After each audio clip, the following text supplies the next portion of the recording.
খাদ্য অধিদপ্তরের ট্যাগযুক্ত এ বস্তা এই মেশিনটির সাহায্যে নাম পরিবর্তন করে হয়ে যায় নুরানি আটায়, যা ঢাকাসহ বিভিন্ন জেলা শহরগুলোতে চড়া দামে বিক্রি করে থাকে একটি চক্র। সোমবার গভীর রাতে গ্যান্ডারিয়া ও শ্যামপুর এলাকার দুইটি গুদামে অভিযান চালায় যৌথ বাহিনী।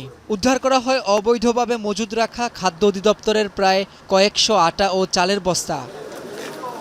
বান্ডেল থাকলে প্রতি সেনমানিতে টাকা বাঁচবে। বিকাশ সেনমানি বান্ডেল কিনে জিতুন প্রতি লেনদেনে।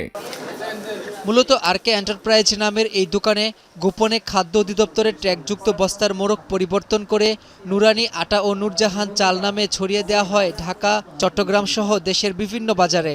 বিক্রি করা হয় চড়া দামে। অভিযানে দুটো গুদাম থেকে জব্দ করা হয় প্রায় 650 মণ আটা, প্রায় 450 মণ চাল। সরকারি ট্যাগযুক্ত এত পরিমাণ পণ্য কিভাবে এখানে এলো তার কোনো সদুত্তর দিতে পারেনি অভিযানে অংশ নেয়া খাদ্য অধিদপ্তরের কর্মকর্তা। বস্তা নিয়ে আসে নাই বলি নাই, সেটা সুকুশলে নিয়ে আসছে বলতেছি আর কি। সব বস্তা নিয়ে আসে নাই, মানে এটা একদিনে কাজ করে না, এটা অনেক দিন ধরে কাজ করেছে বলে ধারণা হচ্ছে আর কি স্যার। জড়িত থাকতে পারে কারা, আপনার কাছে কি মনে হয়? সিন্ডিকেটের মাধ্যমে সোরা কারবারিরা। অভিযানে খবর পেয়ে পালিয়ে যায় গুদামের মালিক ও কর্মচারীরা। তবে এই ঘটনায় ঘটনাস্থল থেকে গ্রেপ্তার করা হয় একজনকে।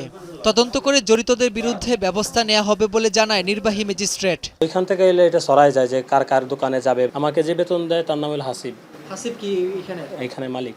খাদ্য অধিদপ্তরের যে মানে বস্তা সিল সম্বলিত যে বস্তাগুলো দেখলাম, সেগুলো হচ্ছে তারা খুলে আবার হচ্ছে অন্য কোনো একটা ব্র্যান্ডের নামের বস্তার মধ্যে সেটা আবার দিয়ে তারপর বাইরে বিক্রি করে দিচ্ছে।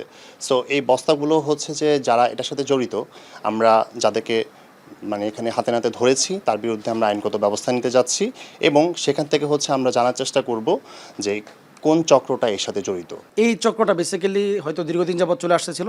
তো আমরা এই অভিযান আমাদের চলমান এবং আমরা এই যে নিডি পিপল যারা আছে, গরিব মানুষ, তারা হয়তো জিনিসটা বঞ্চিত হচ্ছে। ইনশাল্লাহ এই অভিযান জারি থাকবে। এ সময় গ্যান্ডারিয়া এলাকার একটি দোকান থেকে কয়েকশো বোতল অবৈধ আয়ুর্বেদিক ওষুধ জব্দ ও জড়িত একজনকে আটক করে যৌথ বাহিনী। রাব্বি হোসেন, এখন, ঢাকা।